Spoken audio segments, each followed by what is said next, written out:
Welcome to my channel বং স্যাঙ্গো। আজকে এই ছোট ছোট ট্যাংরা মাছগুলো, দেশি ট্যাংরা, এই ছোট ছোট ট্যাংরা মাছগুলো দিয়ে আমি ট্যাংরা মাছের চচ্চড়ি করব আলু বেগুন দিয়ে। সেটা কিভাবে করব সেটা তোমাদের সাথে আমি শেয়ার করে নেব। এই যে বাজারে যে ছোট ছোট সাইজের বেগুন পাওয়া যায়, এই বেগুনগুলোকে দেখো আমি ছোট ছোট করে সরু সরু করে কেটে নিয়েছি। আর আলুও ঠিক সেরকমই লম্বা লম্বা সরু সরু করে কেটে নিয়েছি। কতগুলো পেঁয়াজ, বড় সাইজের দুটো পেঁয়াজ কুচিয়ে নিয়েছি, আর অনেকগুলো রসুন আমি খুলে রেখেছি, খোসা খুলে রেখেছি। তো এই রসুনগুলো আমি থেতো করে নেব। তারপরে পুরো রান্নাটাই কিন্তু আমি সর্ষের তেলে করব।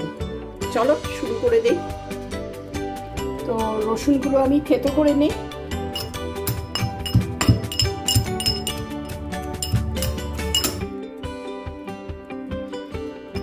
রসুনগুলো খুব সুন্দর মতন থেতো হয়ে গেছে। মিহি করে করবো না, একটু আধ খাচড়া রাখবো রসুনগুলো, তাতে যখন মুখে পড়বে খেতে ভালো লাগবে। বেগুনগুলোকে একটু নুন আর একটু হলুদ দিয়ে আমি মাখিয়ে রাখবো। এবার খুব ভালো করে মেখে সর্ষের তেলে আগে এই আলু আর বেগুন ভেজে আমি উঠিয়ে রাখবো, নাহলে একসাথে করতে গেলে না বেগুন সব গলে শেষ হয়ে যাবে। এই যে এই আলু আর বেগুন একসাথে ভেজে আমি আলগা করে উঠিয়ে রাখছি। তো কড়াই বসিয়ে দিয়েছি, যেহেতু পুরো রান্নাটা সর্ষের তেলে হবে আমি সর্ষের তেল ঢেলে দিচ্ছি। আর যেহেতু এটা মাছ চচ্চড়ি, সর্ষের তেল কিন্তু একটু বেশি পরিমাণেরই লাগবে। এতটা পরিমাণ সর্ষের তেল দিয়েছি, এটাতে তো প্রথম বেগুন আর আলুটা আমি ভেজে নেব। তারপরে যেটুকুনি তেল থাকবে ওটার মধ্যে আমি মাছটা করার চেষ্টা করব। যদি দেখি যে তেল কম হয়েছে তখন আরেকটু আমি তেল দিয়ে দেব। তেলটা গরম হোক, তারপরে আমি একে একে বেগুন আর আলু ভেজে নিচ্ছি। তেল ভালো রকম গরম হয়ে গেছে, এখন আমি বেগুনগুলো ছেড়ে দেই।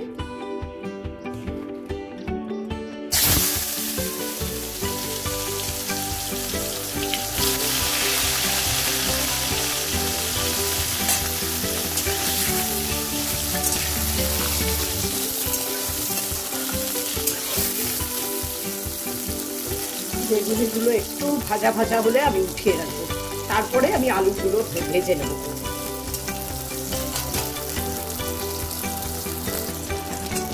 বেগুনগুলো কিন্তু সুন্দর লাল লাল ভাজা হয়ে গেছে, এর থেকে বেশি আমি ভাজবো না। এটা এখন আমি উঠিয়ে নিচ্ছি। এবার এই তেলেই আমি আলুগুলো ছেড়ে দেব।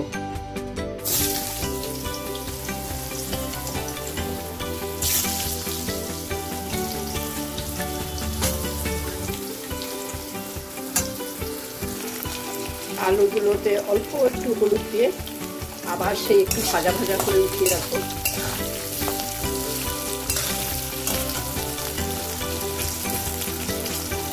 একটু লাল লাল ভাজা হোক।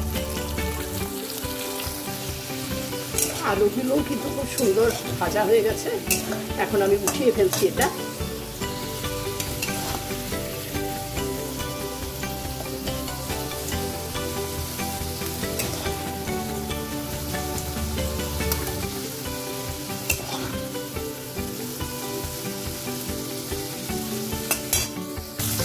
এবার ওই যে তেলটা বেঁচে ছিল ওটার মধ্যেই আমি পেঁয়াজ কুচিগুলো দিয়ে দিলাম। পেঁয়াজ কুচিগুলো অল্প ভাজা ভাজা হলে তখন আমি রসুনের থেতো করে রেখেছি যে রসুনগুলো, ওই রসুনগুলোও ছেড়ে দেবো। তারপরে অল্প একটু হালকা নাড়াচাড়া করব।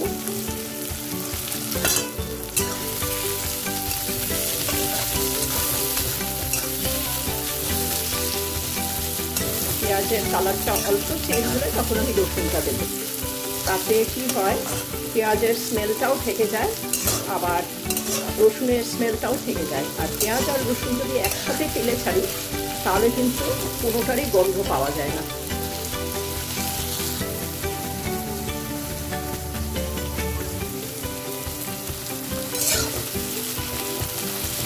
আমি কিন্তু ট্যাংরা মাছটা ভাজবো না, এই যে পেঁয়াজ রসুনটা ভাজা ভাজা হবে সেইখানে আমি এই কাঁচা নুন হলুদ মাখানো ট্যাংরা মাছটা এইটাই আমি ছেড়ে দেবো। তারপরে সিম করে, গ্যাসটাকে সিম করে আমি কম আস্তে আস্তে ভাজা ভাজা করবো মাছটাকে। মাছটা না তেলের মধ্যে একটু ভাজা করলে না ভাঙে না ঠিকই, কিন্তু টেস্টটা ঠিক পাওয়া যায় না, একটু শক্ত শক্ত চামড়া চামড়া হয়ে যায়। তো যারা কাঁচা মাছ এরকম মেখে চুখে খেতে ভালোবাসো না বা পছন্দ করো না, তারা কিন্তু অল্প ভেজে নিতে পারো। ভেজে নিয়ে তারপরে এই সেম প্রসেসে করলেই হবে। দেখো পেঁয়াজ কিন্তু অল্প অল্প ভাজা ভাজা হয়ে গেছে। ঠিক এই সময় আমি এই রসুন থেতো করে রেখেছিলাম, যে রসুন থেতোটা দিয়ে দিচ্ছি।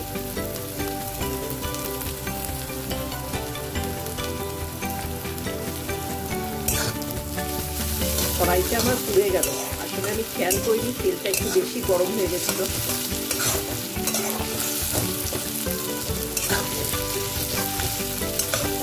একটু কাঁচা ভাবটা, রসুনের কাঁচা গন্ধটা চলে গেলে আমি মাছগুলোকে আস্তে আস্তে এখানে দিয়ে দেবো। ট্যাংরা মাছ তোমাদের কার কার প্রিয় একটু জানিও কমেন্ট বক্সে। মানে ট্যাংরা মাছের চচ্চড়ি, ট্যাংরা মাছের দিয়ে তো অনেক কিছুই হয়, ট্যাংরা মাছের ঝাল, তারপরে কালো জিরে রসুন বাটা দিয়ে ট্যাংরা মাছ দারুণ হয় খেতে। ওটা একবার চেষ্টা করে দেখতে পারো তোমরা। কালো জিরে রসুন আর হাফ পেঁয়াজ পেস্ট করে নিয়ে হলুদের গুঁড়ো লঙ্কার গুঁড়ো দিয়ে একটু ঝোল ঝোল করে ট্যাংরা মাছ কালো জিরে রসুন বাটা দিয়ে খুব ভালো খেতে হয়।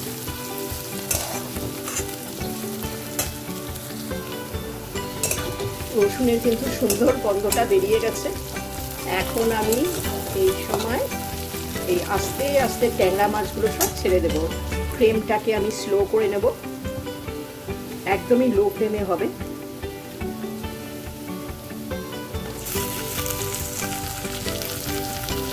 তোমরা কিন্তু ইচ্ছে হলে মাছটাকে অল্প সাঁতলে নিতে পারো, বেশি ফ্রাই করবে না, তাকে রস ঢোকে না মাছে, হালকা করে ফ্রাই করে নিতে পারো।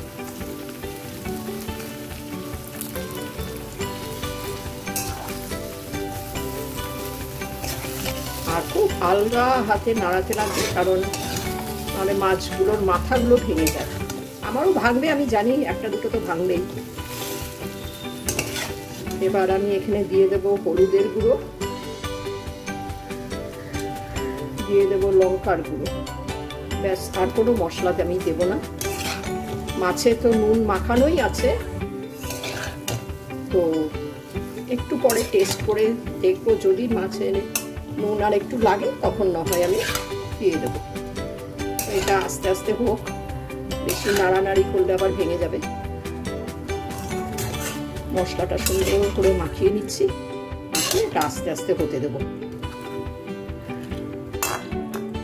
আর এই আলু বেগুনটা কিন্তু আমি সবার শেষে দেবো, এখন দেবো না।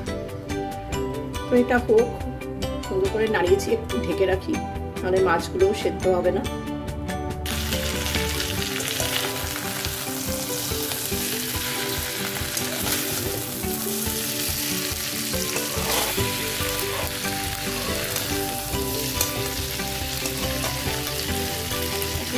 ঢেকে রেখে দিই, আর ফ্লেমটাকে একটু কমিয়ে রেখে দেবো।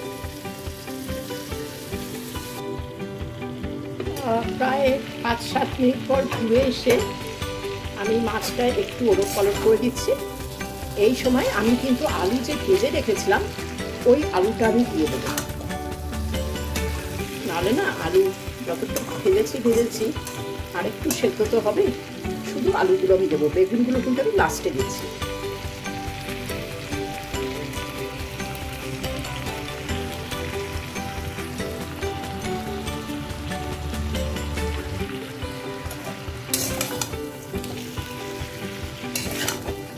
আলুগুলো দিয়ে এরকম করে একটু উল্টে পাল্টে দেব।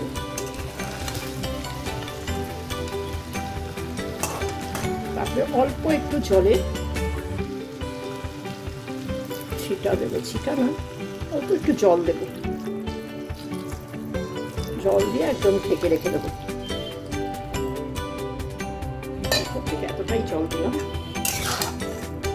মাছটা জাস্ট সেদ্ধ হওয়ার জন্য। এবার আমি একদম বন্ধ করে রেখে দিচ্ছি, কড়াইটা বন্ধ করে রেখে দিচ্ছি, চাপা দিয়ে রাখবো, তাহলে সেদ্ধ হবে না মাছ। এটা হতে থাকুক, ধরো আরো 5-7 মিনিট টাইম একে দিতে লাগবে মাছটা সেদ্ধ হওয়ার জন্য, আলুটা একটু সেদ্ধ হওয়ার জন্য। মাঝে মাঝে এসে কিন্তু একটু নাড়া দিতে লাগবে, না হলে নিচে লেগে যাবে সব। নিচে যাতে না লাগে একটু ওলট পালট, হালকা হাতে ওলট পালট করে দিতে হবে। অনেকটাই মাখা মাখা হয়ে এসছে, ঠিক এই সময় আমি বেগুনগুলো দিয়ে দেবো। এই বেগুনগুলো ছেড়ে দিলাম। এবার খুব আলগা হাতে নাড়িয়ে নিচ্ছি। এটা অনেকটা হয়ে এসছে, ঝোল প্রায় শুকিয়ে গেছে। দেখো আমার কয়েকটা মাছের কিন্তু মাথা ফুটে গেছে। ভেজে নিলে একটা সুবিধা আছে, মাছের মাথাগুলো খোলে না, মানে ভেঙে যায় না মাছগুলো। এর জন্য খুব সামান্যই নাড়াচাড়া করতে লাগে। একটু আঁচটা কমিয়ে দিয়ে আর একটু হতে দেবো, তারপরে আমার ট্যাংরা মাছের চচ্চড়ি একদম রেডি হয়ে যাবে।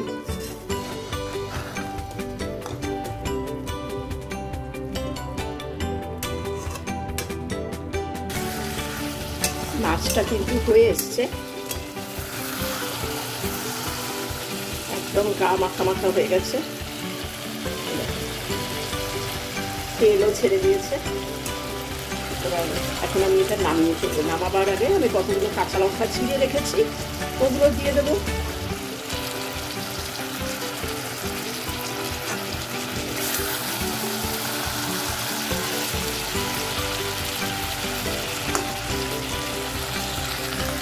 এবার আমি এটা নামিয়ে ফেলছি।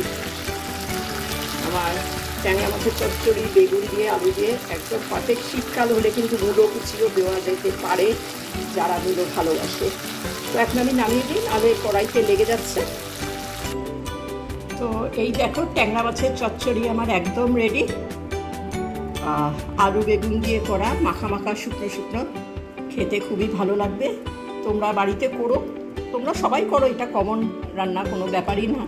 তাও আমি আমার মতন করে দেখালাম। তোমাদের যদি ভালো লেগে থাকে একটা কমেন্ট আর একটা লাইক আশা করছি। আর যারা নতুন বন্ধু আছো তারা একটু আমার ভিডিওসগুলো দেখো, কেমন লাগলো একটু জানিও। আর সাবস্ক্রাইব করে আমার পাশে থেকো, সাথে থেকো। চলো আজকের মতন বিদায় নিচ্ছি, বাই বাই।